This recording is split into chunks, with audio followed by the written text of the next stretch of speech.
What in the hell can you even say about these Pittsburgh Pirates? I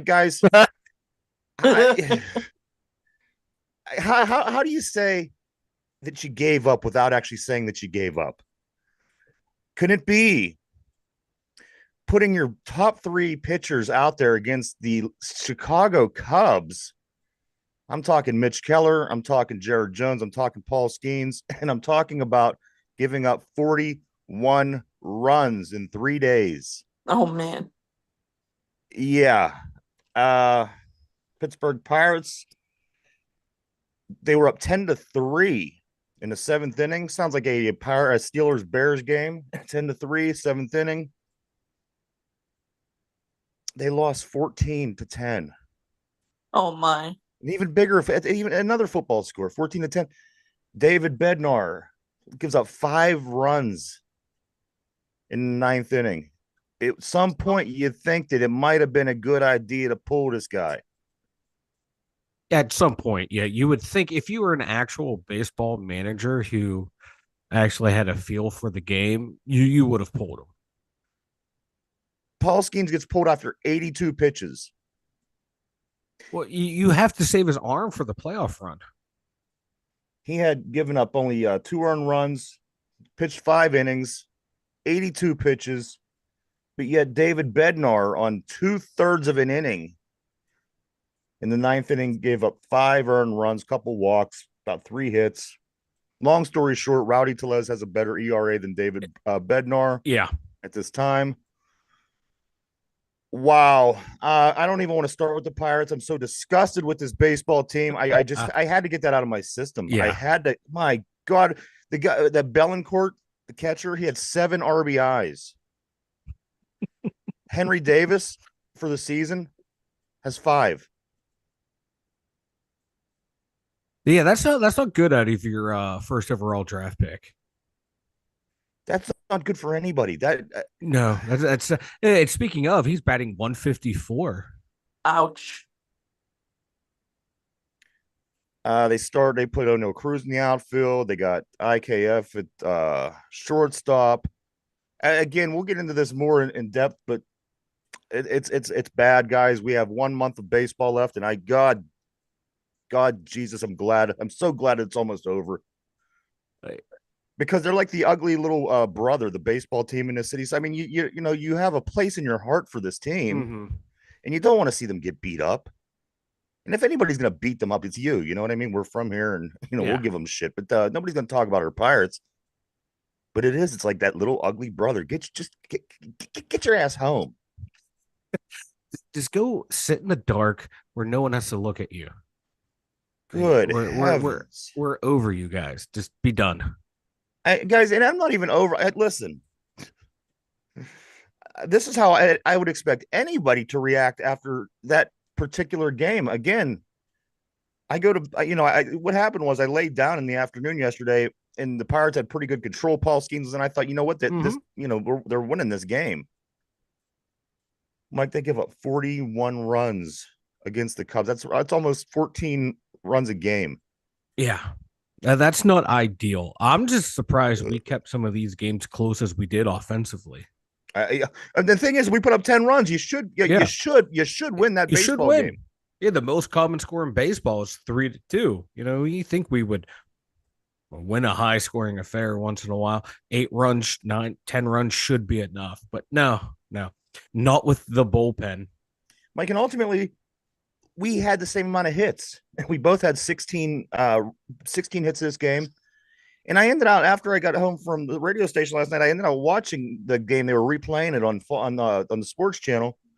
And that ninth inning is as bad as it sounds. Everything that you could imagine was all rolled in, rolled into one in that ninth inning. Uh, what they give up? They gave up 10. They scored 11 6 runs. runs, 11 runs in the last 3 innings. Yeah. That's crazy. That is crazy. Yeah, we when you come out as a starting pitcher with a 10-3 lead, you're pretty confident that, I got the win, team got the win. Let's get the hell out of here. Unless you're a pitcher for the Pittsburgh Pirates, then you're sweating every at bat, every pitch, everything, because you know you did enough, but deep down in your heart, you know you didn't do enough because this team's going to break your heart, and they did last night. Like a lot of our pitchers, Skeens, Jones, Keller, should have 3, 4 more wins up piece at least. But the bullpen failed them. The offense failed them. Like, I it's feel hard like to your blame. pitching You can't, coach but is the you one. yeah, you can't blame Skeens for last night. It's hard for me to Oh, hell blame. no. Want to blame Keller for what happened the game I before? wouldn't He blame had a bad game, but any Mitch of those Keller can have a three. bad game. It's just the fact of the matter is, Mike, they say, you know what, this team is They can't do shit. a legit competitor. Some list this teams because of their 1, 2, 3 pitchers, because Yeah. you know they have one of the better rotations in the Mhm. league and certainly in the National League. This, Mike, this was, as I said, this was the best way to say that you've given up without actually say you've given up. Yeah. One more interesting stat. Now we're going to jump over to football. We'll come back and cover this shortly. Teams were 1,000. Derpy, listen to this. I'm not ready. You're not ready. Teams were 1,192 in zero. 1,192 and zero in the last 7 years when their team is up by at least 7 runs to start the 7th inning. The Pirates broke that. Of course they did. I mean, that's one of the most safe situations that you have in pro sports. Be up by 7 with 7 in the 7th inning of a baseball game. 1,192 and 0 in the last 7 years. And I think it goes way back. If you're looking for Pirates, this situation it goes back like 1903 or 1904 or something. I mean, once again, Mike, the Pirates in something that hasn't happened since the early 1900s. What did we say? What did we say, Mike? This team is not going to be good, but they will break records. That's the kind of team this is. It's going to be the queerest of records, the weirdest things, but they are going to break those kind of records because this is your Pittsburgh Pirates. And I love them for it. That when I saw those stats, it actually brought a smile to my face. Well, as I said, they're one, because I know we're right, and two, because it's like only this organization that it feels like it happens to. And like I said, it's the ugly little brother. You know, we can't hate them. Everybody loves the Pirates. They want to see the Pirates do well. Yeah, but they are in fact the ugly brother of the three here in Pittsburgh. Steelers obviously being the stud of the group. Yeah, so I'm like the Pittsburgh Steelers of me, you, and Derby. Yeah, pretty much. I don't feel like saying my punchline today. Yeah, Derby, after hearing that stat. Yeah. But I do want to say, everybody, welcome to the Two Dumb Yinzers. This is episode 597. Welcome back, everybody. Welcome back. How you doing today, Mike? I was down before the show. Then we started talking about the Pirates, and I felt better about myself.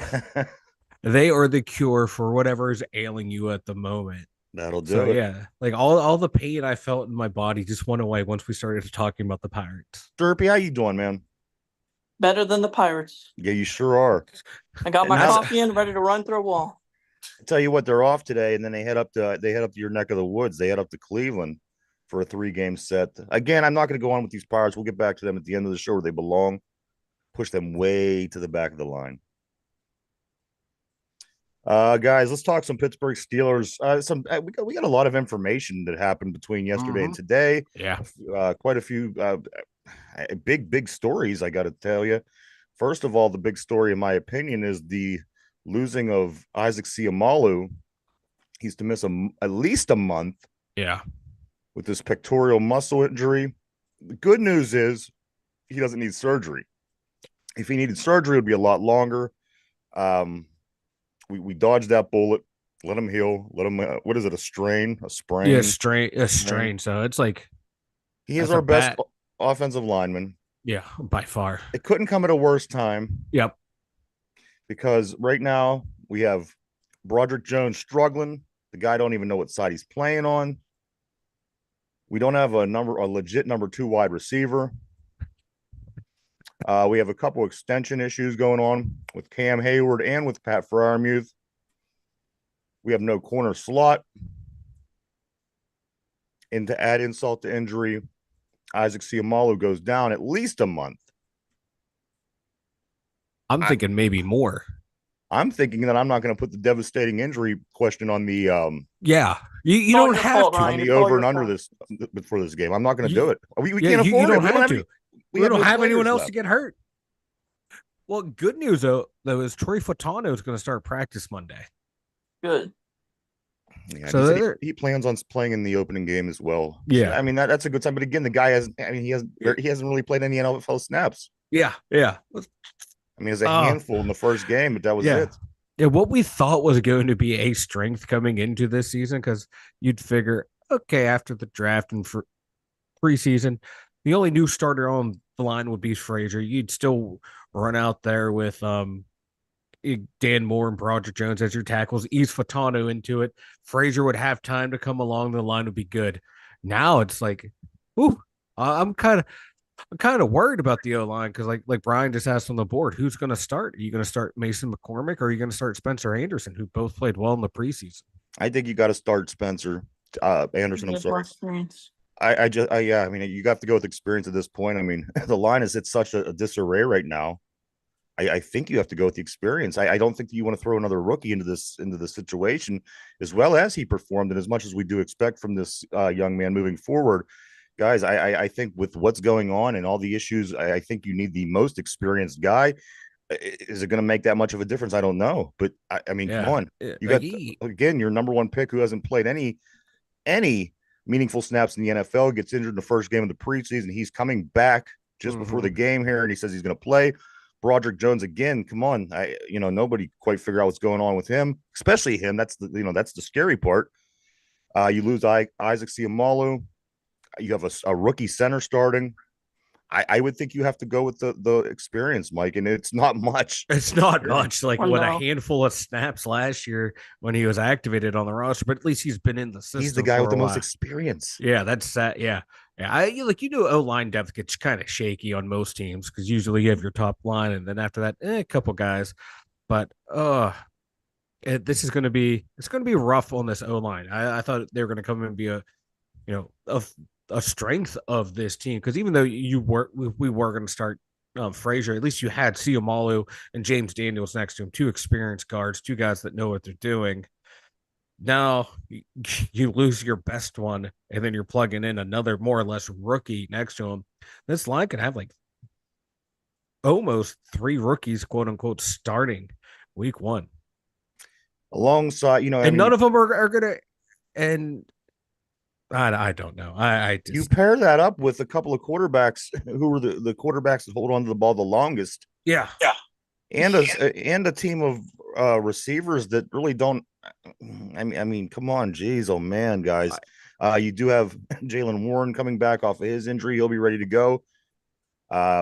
We did sign former West Virginia guard and tackle Doug Nestor to the practice squad. I don't have an answer. The offensive line, it's thinning really fast. Quickly. And let's just say we lose somebody else of significance on the offense. Let's say we lose James Daniels, or let's say we lose. Oh, no. I mean, come So on. then we definitely have to start with our entire interior line would be all rookies, first year players. At this point, you might as well. You know what? Might as well. We'll roll them all out there. Broderick Jones struggle at left tackle, Fatano take right tackle, or two rookies. You play center guard, and let's roll it out there. Let's roll it up the line of the future, baby. All the linemen that we've gotten rid of over the past couple of years, with your Dotsons and your Greens and your Mason Jar, and it's crazy, because here we are. I mean, down to the bare minimum with our offensive line. I'm not saying any of those guys are, they did a fantastic job. They were fair, I guess, but this is I want to say this is rock bottom, but it could get worse. It could get worse. The way the injuries are mounting on the O line, like the past 2 years, we haven't had a lot of injuries on that O line. It's been steady. People just have been replaced for poor play, not due to injury. So you already got Herbig, one of your top backups, out now. Fatanu, Broderick Jones banged up. Fatanu coming back. That's not a good sign. Because when the injury bug happens at a position group, it tends to just keep going through for some odd reason. This is the way the football gods work. I don't like that. It's kind of scary. I mean, we didn't need that. Yeah, they might lead the league in sacks given up this year. Whew. Man, we were sure hoping for a big jump this season too. Yeah. This might be the setback year, just due to injuries on the O line. The Brandon Ayuk saga. Just a little, just a I'm over it. I'm just The a short days of our update. Ayuk. This was as of yesterday, and it said today is the end of the Ayuk saga. Now, this was yesterday afternoon. Yeah, this is yesterday afternoon. Today We've been hearing that for months now. Today is the end of the Ayuk saga. We will find out if Brandon Ayuk will be a Steeler at 1:15 Eastern Standard Time. Again, this is yesterday afternoon. If he practices, my sources is getting fired and he stays a 49er, the person writes. But if he doesn't practice, then he is officially a Pittsburgh Steeler, which, of course, I don't know if he practiced. I don't know if he didn't practice, but I do know that he's not a Pittsburgh Steeler. He did not practice. What did they say, Derpy? Now all of a sudden he has back issues. Quote unquote back issues is what they say that's why he hasn't been practicing all preseasons, because he had back issues. All of a sudden now he should be fine now. He should be good to go. Like, that's just going to drive down the bargaining price if a team wants to trade for someone. Oh, you said he's injured. You guys aren't doing yourselves any favor, San Francisco. Especially now having a couple of teams that were actually willing to pay this guy a lot of money. Yeah. They're going to turn around now and be like, dude, what you guys were trying to sell as a broken product. Yeah. Yeah. And then they're going to come out and like, oh, no, he's fine. So, okay, so you're lying now. Now you're going to lie on injury reports. This whole thing come back on San Francisco, Mike? Because I see on the internet a lot of people, bitching up and down about Brandon Ayuk. This guy's going to be a problem if he comes. We don't even want him, which I see, a lot of people are saying right now for other reasons as well. Mike, is it San Francisco that's causing most of this? Yeah, they're dragging their feet because it sure seems like everybody's making it out to be Brandon Ayuk's fault. But I know that San Fran plays a big part in this. Oh yeah. Well, no one wants to blame their favorite team, but yeah, in a situation like this, you're gonna have to pay him, and San Francisco needs to figure it out because they have a lot of people to pay. They also their stud left tackle doesn't have a contract yet. He said he's not going to play. And they're like, oh, no, it'll be fine. We'll take get him done. Send him here. We'll take care of him. Cool. Well, I'll take him. He may be like 90 years old, but he's still I'd give half the best left lineup for him. I would too. Dude's a beast. But to me, the ball's always been in San Francisco's court. You know what your receiver wants. Start negotiating there. He is, after McCaffrey, the best player on your offense.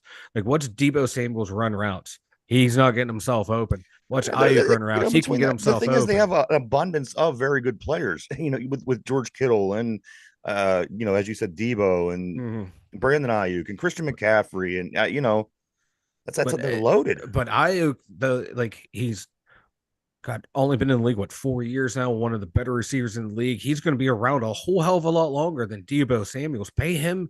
Pay Ayuk the money. You look at his stats, he's up there with some of the best receivers in the league. He's one of the guys that you do pay that money to, that you can build that team around. Because if you're, look what he's doing to helping Brock Purdy look like an amazing quarterback. Right. I'm still not convinced on the Brock Purdy train entirely, but you're right, Mike. But he's the big, Ayuk's a big component of that. And if Purdy isn't that guy, you get a quarterback who can be that guy. You pair him with Ayuk, you now have a dangerous offense, even more dangerous than what you have now. So yeah, for me, it's all on San Francisco. He doesn't want to be there unless you're going to pay him. And he told you, hey, I want to go to Pittsburgh, or I want to go to the Commanders. And he has contracts more or less worked out with both those teams. They just don't want to agree on compensation. So it all comes back to San Francisco. And I don't want to hear about a player should honor their contract when, we saw on cut down day that guys had contracts signed that teams cut. So it can't be a one-way street on the contract. You can't keep 100 players on your team either. You can't, but I just love them you signed a contract, you have to honor it. As guys are getting cut who have 2-3 years left on their deal. But yeah, for me, it's all in San Francisco. And for punishment, I think all that's just for punishment, we should only have to trade them a 5th-round draft pick. That sounds great. That works for me. But the big news, guys, we shouldn't be discouraged. We shouldn't feel down. Yes, Isaac Seumalo out at least a month. Yet the Brandon I saga continues to drain us endlessly. But the one spark of good news we did learn yesterday who our starting quarterback's going to be. Russell Wilson was announced as the Pittsburgh Steelers starting quarterback. I am so surprised. I'm shocked and I can't even believe this. surprised. Right. I can't believe after all this time we've been saying this guy's going to be the starting quarterback. They eventually went back and said, "Well, you know what? They announced this about a month ago." I'm to quote Orlovsky, I've been bamboozled You've been bamboozled because I can't, see the signs. Russell Wilson signs. Kenny Pickett says, "Hey, trade me." Kenny Pickett traded. Then they pick up Justin Fields. That would tell me, oh, the guy they got that caused all these events to happen would be your starting quarterback. You would think. Because they could have got Fields at any other time, had Fields and Pickett. I mean, had Justin Fields came and just blown the top off of the preseason, yeah, perhaps people may have an argument. But again, at the very beginning, Coach Tomlin said that this is our starter. We're bringing this this veteran in. He's done things. Granted, a lot of it came down to him having the best defense for 4 years in a row in Seattle, but the guy did get it done. He got it done. He managed to get it done. So, like I said, it had to be something far and beyond that I think that would have changed Coach Tomlin's mind. But this is something that Mike Tomlin did say after he announced the starting quarterback. He did make these comments about Justin Fields. Derpy, I know Fields is your guy. Quarterback Justin Fields will play week 1 versus the Falcons because he's too talented to sit, Mike Tomlin says. My friend Raheem Morris better be ready for a Justin Fields package. There's just too much talent for him to be sitting around and watching, which I agree 100%. I think that you have somebody that's talented, you should have something for them and be able to use it at your leisure because he is a very productive player. How much do you think that we may see Justin Fields, Mike, in, let's just say, game 1, for an example? Again, this whole thing, it could blow up in our face with having no offensive line. Yeah. How often how much do you think he'll play in week 1? Maybe 5 snaps. Goal line situations, not like taking out Wilson, but putting him in there with a package with Najee or Jalen. But yeah, I don't see Russ coming off the field just because of his touchdown percentage in the red zone the past couple of years was pretty good. And Mike, mind you, his 26 touchdowns was only one behind Patrick Mahomes' 27 touchdowns last year. Yeah. Patrick Mahomes, 27 touchdowns, 14 interceptions. Russell Wilson, 26 touchdowns, 8 interceptions. Yeah. And Russ played less games. Now, I'm not comparing him to Patrick Mahomes because he's on a different level right now. But, my God, in this offense that we would have had last year, if we would have had Russell Wilson, this team would have been a whole hell of a lot better. And that's what kind of gives me hope for this year. But was last year that last hurrah? And I'm hoping this year will be his last hurrah. But yeah, I don't want to. I don't like taking my starting quarterback off the field on the goal line because you've been driving, you've been feeling the flow of the game. You got someone cold coming off. We've already seen fumble exchanges with him, so I wouldn't even do it on the go. I would wait for the most random moments in the game. Yeah, like when the game seems like it's there. Middle of the second quarter. Put a package in where you have both your quarterbacks on the field at the same time. Defense is wondering what the hell's going on. Yeah, you can't overdo it because But I think that they should definitely do something along this line. The negative, I think, of doing something like this. What if Justin Fields gets injured in this situation? Yeah, right. So and then you go from him, then Kyle Allen's your backup. Then yeah. Yeah, I just like there's pros to this using him, but there's also cons. But like another thing is I like our running back situation. I like Jalen Warren, Najee Harris. I don't want to take them guys off the field too for Fields. Well, I mean, I think that Fields could be even more productive on a play that, let's just say, you get him out in space Najee Harris run up the middle. You know what I mean? So yeah, you take it where you can get it, especially in this league. I mean, it's a very difficult league to play in. Of course, the best football players in the world play here. I would take advantage of him to some degree, Mike. But again, you can't. At this point, you can't risk much more injury. You just No, can't. no, We're no. put in a position that we don't have control entirely of what it is that we want to do because of injuries. And we have to basically cater to that and get healthy and try to find a way to stay in it, which unfortunately, these first 8-9 games of the season, we have to be very successful and stack wins because those last 8 games are going to be extremely difficult. So that just makes it even more difficult. Like early on, you want to get wins. It's going to be tough to get those wins now. Yeah, so then you have to, also argue, okay, yeah, we need those wins. Guess what? We're putting all of our best guys out there to get to help us get these wins. So we're going to put Fields out there as much as we can in situations he thinks it's going to be successful, so we can win. So it's going to be you have to walk that tight line, risk reward, and there I think you may have to weigh the overall risk to the team health wise into that equation of not just like in the game, if we score here, this play doesn't work, that kind of risk. You think long-term risk every time you put them out there. Mike, another piece of this puzzle that's missing is now Cam Sutton's suspension is officially started. So not only is Cam not playing, Cam's not allowed in the facility, Cam's not allowed to have contact with team personnel, not allowed to attend games. So we could just forget about Cam for a couple months. Cam Sutton. This is another issue. We have to figure out what we're going to do in the secondary. So again, Mike, every day, I mean, we go on about how every day the news on these Pirates gets worse and worse. It's like every day on the Steelers gets worse. They're competing now. They are. But I don't know. Like, I'm more at peace what's going on with the Steelers. Because I know they at least were in free agency in the draft. They were making moves that a lot of us were like, that makes sense. That makes perfect sense. This is going well. Whereas the Pirates do something, you're like, what the fuck's going on? So I'm giving the Steelers a little bit benefit of the doubt, and I don't want this to weigh on me too much because, one, it's early. There's still a lot of unknowns. We're not going to know until after week 1 where kind of this team stands. So I'm worried, but not that worried. But talk to me after the clock strikes 0 down in Atlanta. Cam Sutton will stay on the defense side of the ball. Mike, somewhat encouraging is this: TJ Watt is sitting at 96.5 sacks in only 104 games played. Say what you will about this guy, but only 5 players in the history of the league you could even put in this category. Reggie White, he got his 100 sacks in 96 games. Lawrence Taylor got his 100 sacks in 106 games. DeMarcus Ware, 113.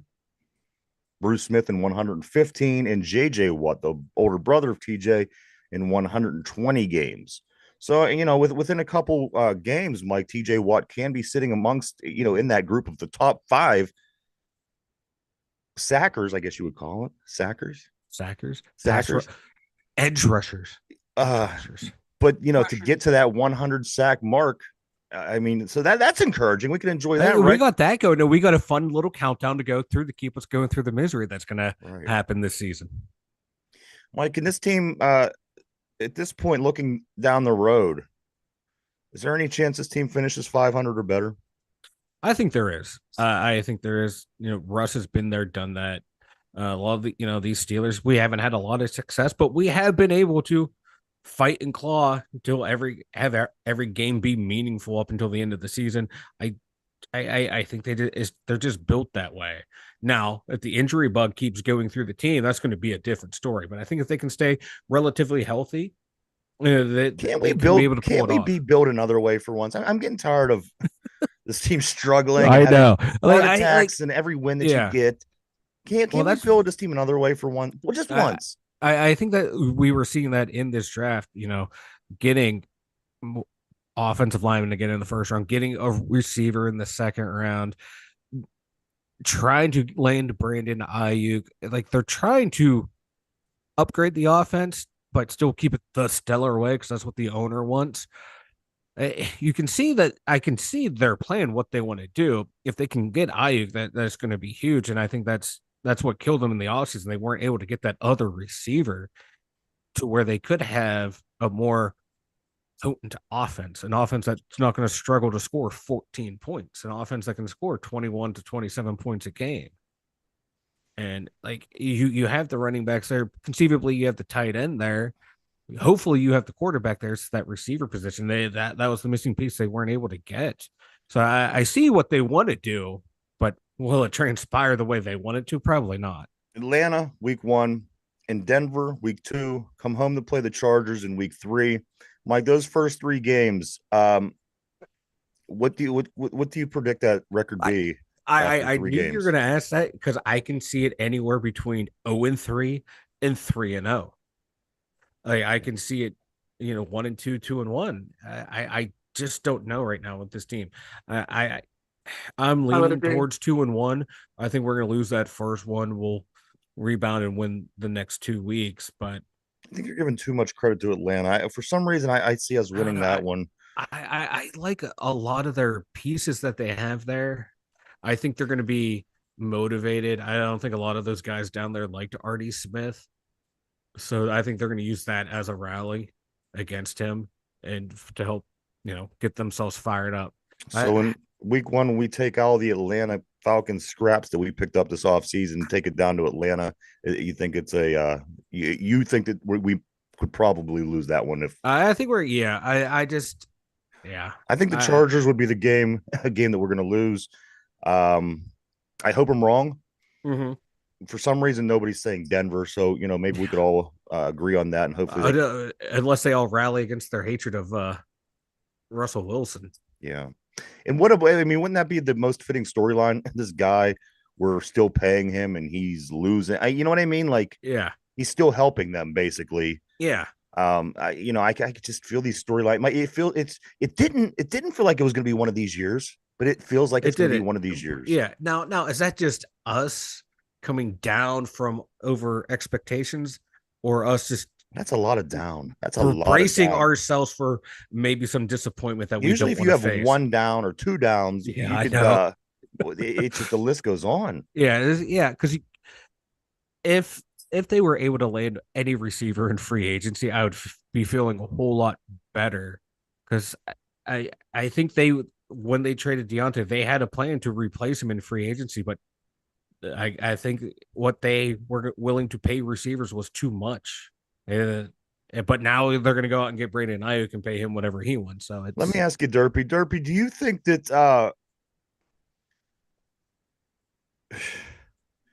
Derpy, what do you think they'll finish after 3 games?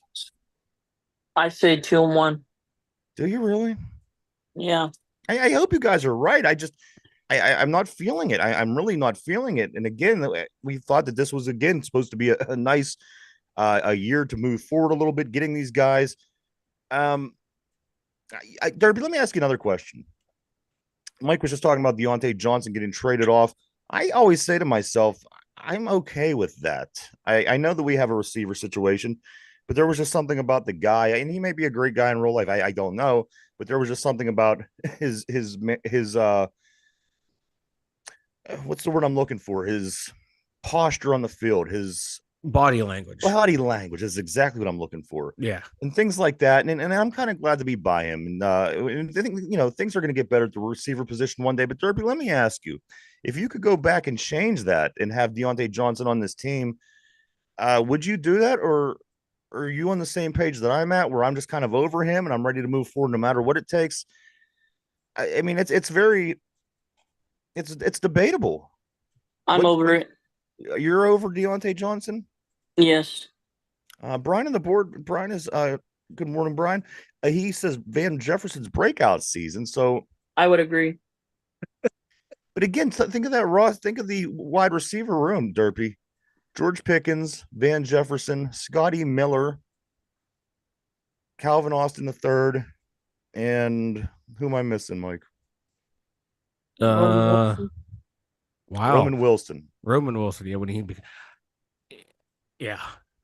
So with having a very thin offensive line at this time, do you really feel confident with that wide receiver room? No, not really. But like I said it in the preseason, how they deploy the tight end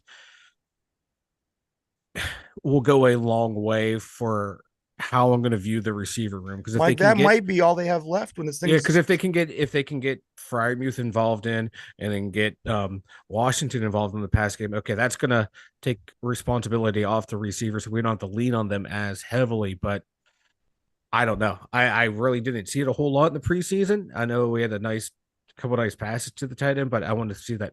I want to see more once we get into the regular season. Because if they can use Fryermuth that way, use him as your number 2 receiver, that makes it a whole hell of a lot better. With Van would be your number 3, then that would flow to where he's at. Mike, we were talking just recently, briefly here about the draft a little bit. I'm going to switch direction a little bit, Mike. In the draft that Justin Fields was in 2021, these were your top 5 quarterbacks in that draft, Mike. One of these guys still plays for the team that he was drafted by. One of these guys is going to be successful, but listen to these other 4. Of course, Trevor Lawrence is the guy that I'm talking about. He's going to be okay in the league. These next 4 guys are questionable that came out of the 2021 draft. Number 2, Zach Wilson, who is on his second team already. Went to the Broncos. I think he went from the Jets to the Broncos, so they should be a second. Okay, so it's on his. He's on the second team. Trey Lance on his second team. Started out in San Fran and terrible in Dallas, I guess, the other day. He looked terrible. And Mac Jones, and then of course Justin Fields. Yeah, that was not a good quarterback class. It was just slightly better than 2022. Slightly, because they had Trevor Lawrence. Yeah, really, yeah, because yeah.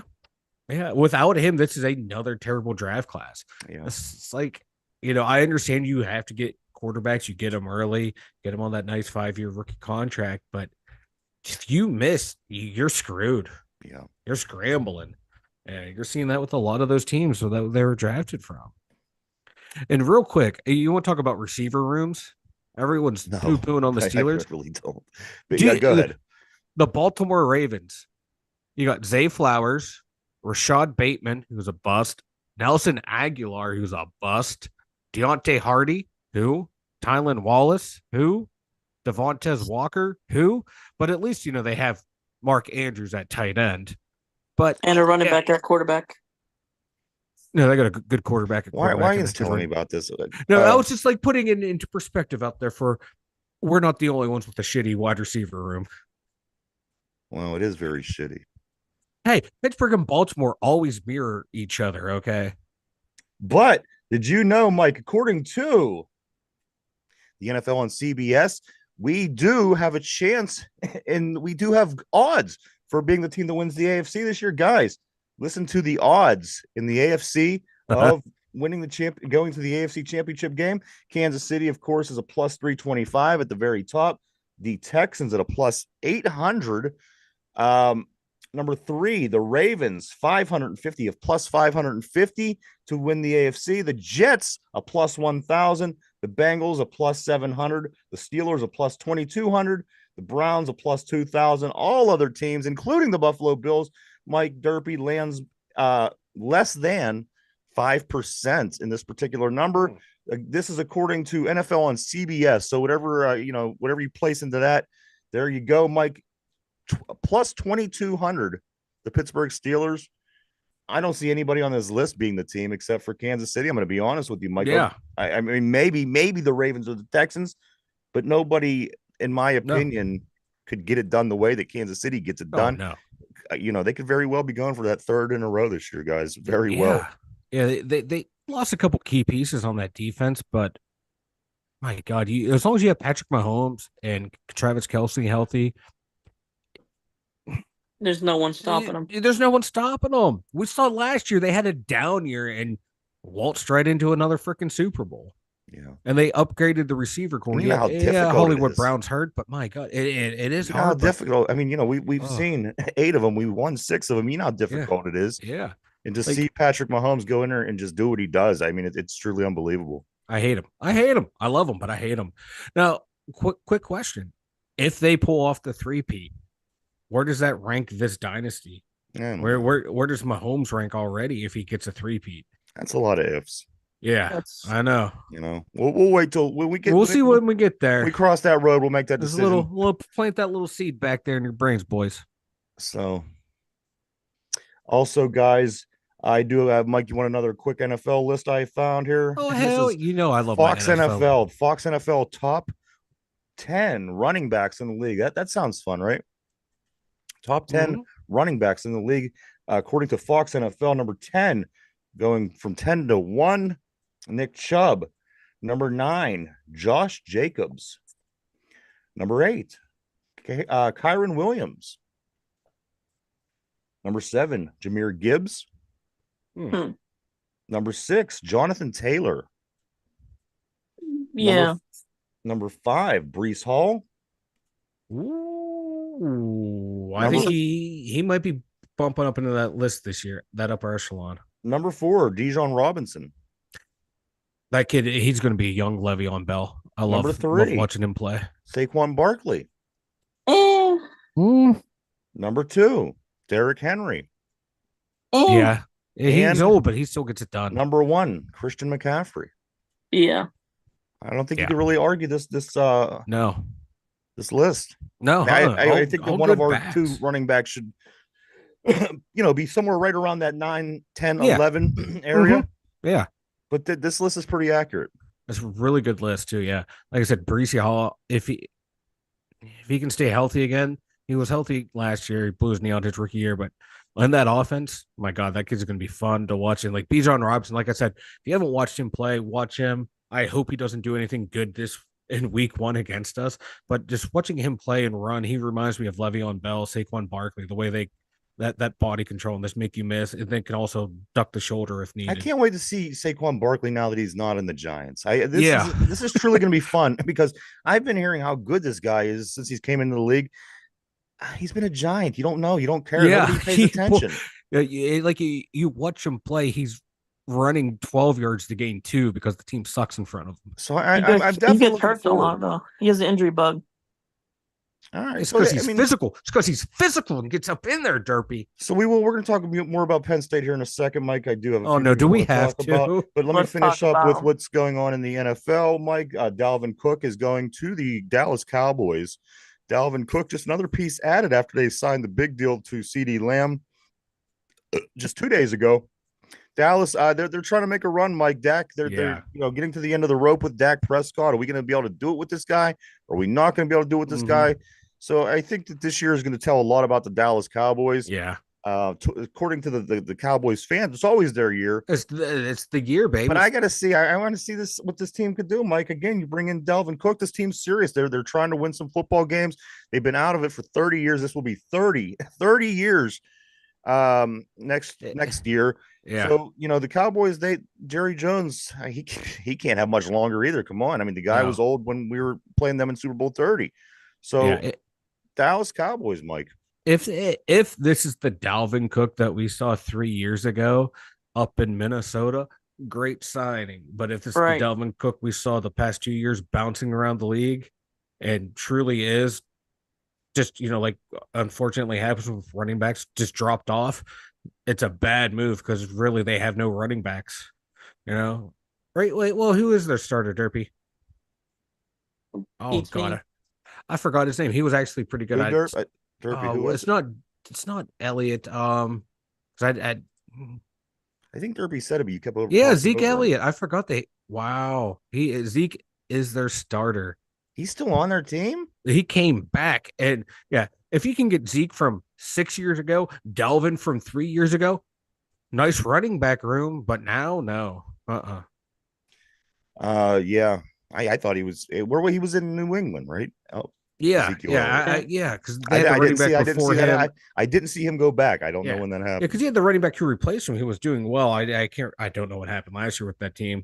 But Zeke is their starter. Dalvin Cook, number 3. Like I said, if this was like 6 years ago, perfect running back room. We do got to move on, Mike, due to time. I do want to talk about this Penn State schedule. I'm looking at here. Let's talk about it. I think you're overreacting. I think they're going to do really good. You don't even have Michigan on the schedule this year. No, but I'm worried this game 1, week 1 at West Virginia is a trap game. I think West Virginia is and then better those than pack games. I'm not even convinced that they're good teams. We don't. I mean, who was good in the pack? I mean, you could say USC and Caleb Williams is gone, but I would even argue that they're even really that good. Let me go through the schedule, Mike. West Virginia week 1, Bowling Green week 2nd, Oh yeah, Kent that's a State win. week 3, Kent State, That's a win. Illinois, That's a win. UCLA. That's at Happy Valley. That should They be a win. stink. USC, Wisconsin. At Wisconsin is going to be a tough one. That's the so tough is one. at USC. That's a tough stretch. All right. Also, Mike, Ohio State, I think, is the only tough game the Indians have. Washington, again, That's at home. where are they going to be without, half a couple of their players, big players came into the draft this year? Purdue, That should be a Minnesota, win. and Maryland. Mike, I only see one game that I suspect they'll lose. Okay, so this is a James Franklin led Penn State Nittany Lion. You have to account for at least 2 more losses. But to who? Minnesota or Maryland. Minnesota or Maryland? We historically, we've had some big losses to those teams. I look for a loss there, and maybe from at USC, at Wisconsin, and Washington at home being that third loss. I'll be surprised if this team is an 11-1. I'll be surprised. Oh no, Drew Allard did not, for what he was promised to be, he did not look comfortable last year. Yeah, I'm still worried about our receiver depth. I'm worried about our receiving core. Defense, I think, is going to be phenomenal, but I think they're going to wear down later in the season if the offense can't keep up. We have 2 running backs who should be they could pace playing the NFL next playing year. Bowling Green and Kent State. I mean, yeah, they're going to win those. But that game at West Virginia's they're better than people give them credit for. Didn't you kill them last year? Wasn't that? Yeah, but they got better as the season went on. That team improved as the season went on. I think it's going to be a tough game, especially down at Morgantown. What is that, Morgantown? Yeah, it's at Morgantown. Yeah, but if that defense led by oh my god, his name's escaping me. Never mind, I'm a terrible fan. But yeah, that defense is scary good.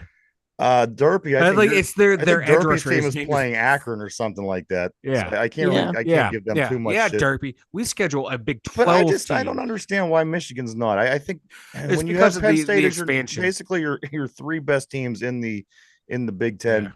Yeah. Obviously Ohio State, Michigan, and then Penn State being a distant third. You would get Michigan in that schedule, but again, as you said, there's an expansion. You have a lot of Pac teams that came over. They're trying to make it work. So. Let's see. We'll see what the Nittany Lions could do. Derpy, you got you got Kent. Akron. Akron is your first game. So we're not. Derpy, when I talked to you yesterday, it didn't even hit me that we're not doing NFL picks this week. I was like, Derpy, we got picks tomorrow, but we don't. I was lying basically, but I didn't lie to you on purpose. I'll put it that way. I'm shocked. But we will. Derpy will be back at doing our NFL picks next week, and I thought let's do I'll talk to the guys, see what you guys think about tomorrow. Maybe if you want to do some picks on college, we just generally don't. That's why I didn't plan for it today. But I did. Those were the things I did want to talk about in college football. Also in the WNBA last night, the Indiana Fever win again. This team wins again. Mike Derpy, this team is 15-16. 15-16. They beat the Sun, who was 22-8, beating another top team in the league. Caitlin Clark finishes with 19 points, 5 rebounds, and 5 assists. They are back at it tomorrow against the Chicago Sky at Chicago with Angel Reese. That game is at 7:30. So if you want to keep up on what this Indiana Fever team is doing, I'm riding this one out to the end, guys. I made this commitment to Caitlin, and you made the commitment. You bought her the ring. So they're 1 game under 500. Mike, this team is the team that finishes with roughly 3 to 5, 6, 7, 8 wins the past couple of years. My opinion, it's gonna be a lot of fun. Keep following them. Tomorrow they do play against the Chicago Sky, which should be a big matchup, I do believe. Brian on the board said we should do WNBA picks. That might be fun. That might be fun. A couple other things, Mike. We do have to move on here. The Pittsburgh Penguins did announce they have five bobbleheads for this coming Mhm. hockey season. I couldn't tell who the fifth one was. I was just looking at the picture as I was writing this. I seen Yager, I seen Talbot, I seen Lemieux, and I seen Kessel. The other Yeah, guy, I can't remember who the fifth one was either. it kind of looked like Hornquist, but I couldn't tell. But they do have a Yeah. very, very good They bobblehead. Go ahead. I was gonna say they better You've been have. you've been jumping on you've been interrupting I've me been all day. jumping on So you all day. continue. Like I've been down all show, and I'm just ready to talk. I don't know why. What's wrong with me? I'm sorry, but no, Prove your like point, would you? no. Oh shit, I forgot what I was gonna say. No, all these bobbleheads need to be under lock and key. Yeah. It needs protection 24/7 until they Especially show on up to the that arena. Yager week. Whenever it would be Yeah. shit if the Yager bobbleheads got stolen again. Oh, I'd love it. Mike, let's jump over to the diamond one more time. We got to talk about these Why? guys. I just want to go through the game. We've already started off the top of the show with all the terrible things that happened in the Pirate game yesterday. 10-3, seventh inning. They go over the next 3 innings, give up 11 runs. They lose 14-10. The Bears beat the Steelers.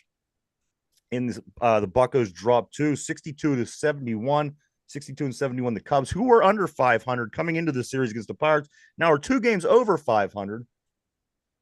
And they sit second place in the division. That division looks like this: Milwaukee at top, Chicago 9 games out in second place, the Cardinals third place 10.5 games out, the Cincinnati Reds 13.5, and the Pittsburgh Pirates, guys, your Pirates in the basement, they fall to 14.5 games out in the division, and they're 11 games out of the wild card spot. Again, how do you say that you threw in the towel without actually saying you threw in the towel? It's by holding a lead into the seventh inning and losing it, because again, teams were 1,192-0 in the last 7 seasons when this situation had occurred. A team being up by 7 runs to go into the seventh inning, 1,192-0. Our Pittsburgh Pirates, guys, believe it or not, surprise, surprise, we broke that record. Hey man, we're good at something. This is what Bucko baseball is all about. It's not about World Series. It's not about playoff appearances. It's not about winning the pennant. It's about what record that's so obscure it hasn't happened in centuries. We break it, or teams have gone almost 1,200 wins in a row until we show up, baby, and ruin Paul Skeens' rookie campaign where he could be a Cy Young contender and a rookie year contender. But know what? Let's just fuck him. Again, Mike, only giving up 2 earned runs. Skeens gets yanked after 82 pitches, 5 innings. Nicholas, Chapman, Santana, Bednar, Beeks all come in. Bednar gives up 5 earned runs in the 9th inning to ultimately lose the game for the Pirates. Pirates get a chance to bottom of the 9th. Of course, they couldn't get the runs they needed to get back in it. But Mike, I got to be honest with you, scoring 10 runs, the offense wasn't terrible in this game. Let me give you some numbers here. Brian Reynolds he went 3 for 5 with 3 runs, 2 RBIs, a walk, and a home run. Rowdy Tellez went 3 for 5 with 1 run and 2 RBIs. Connor Joe 3 for 4 with a run, 2 RBIs, 2 walks, and a homer. O'Neal Cruz, who's now hold on. You sit down. O'Neal Cruz is batting over 270 with the streak that he's been on lately. He's like got about a 24-game on base streak going on. He's batting a little over 270. He went 2 for 5, 2 runs and a walk. Triolo went 2 for 5 with the run. McKinney, Grandel, and Williams all finished with 1 hit in this baseball game. Again, they're off today. They take the trip up to the Mistake by the Lake to play the Guardians tomorrow in game 1 of 3. That game's at 7:10.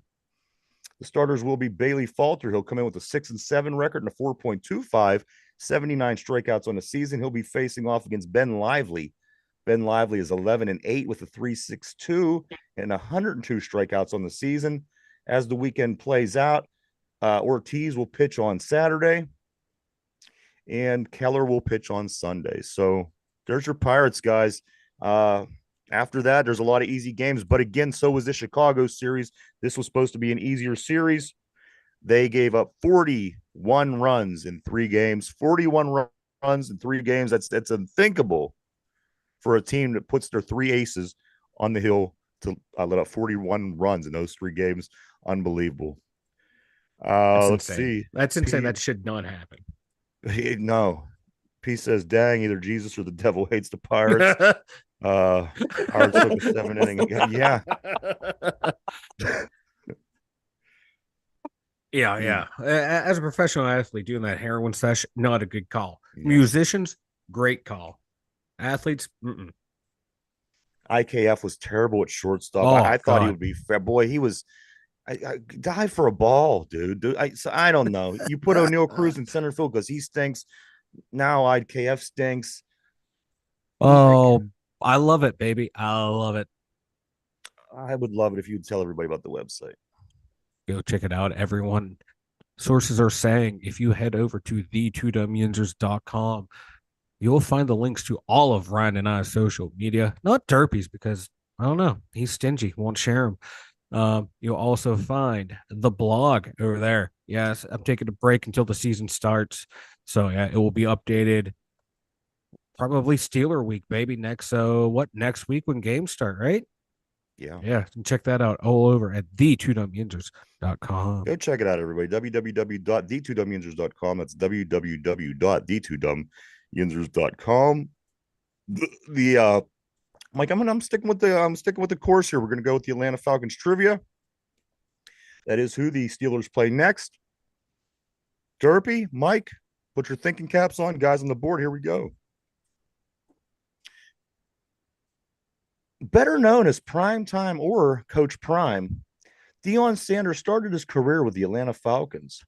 How many seasons did he play in Atlanta? Again, better known as Prime Time or Coach Prime, started his career with the Atlanta Falcons. How many seasons did he play while he was there? Take a minute to think that over, guys. We're live 5 days a week right here, 11 a.m. to 12 p.m. Eastern Standard Time, Monday through Friday, every day, right here on YouTube. Hope you join us. All right, guys, the Falcons question of the day, better known as Prime or Prime Time, started his career with the Atlanta Falcons. How many seasons did Deion Sanders play with the Atlanta Falcons? P on the board says 3 seasons. Mike, what do you think? We'll go with 5. 5. Yeah. Is this your final answer? 5. All right. Derpy, better known as Prime Time or Coach Prime, Deion Sanders started his career with the Atlanta Falcons. How many seasons did he play in Atlanta? Mike says 5. P says 3. What does Derpy I think say? 4.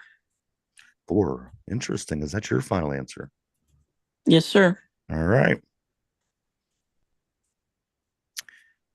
Brian says 4 with the Braves, which he was playing with the Braves and the Falcons at the exact same time. He played 2 games in the same day. He played a playoff game in Pittsburgh and he played an NFL game in Miami same day. Guys, better known as Prime Time or Coach Prime, Deion Sanders started his career with the Atlanta Falcons. How many seasons did he play there? Mike says 5. Derpy says 4. P says 3. Brian says 4. The answer, guys, Deion Sanders played in Atlanta for 5 seasons. Ooh. 5 seasons. So there you go. Your Atlanta Falcons trivia of the day. Guys, I do want to mention extra times. Do go check out Brian Pasquale on One Man's Opinion on Sports with Brian Pasquale on WBVP, Beaver County Radio. It is 99.3 FM.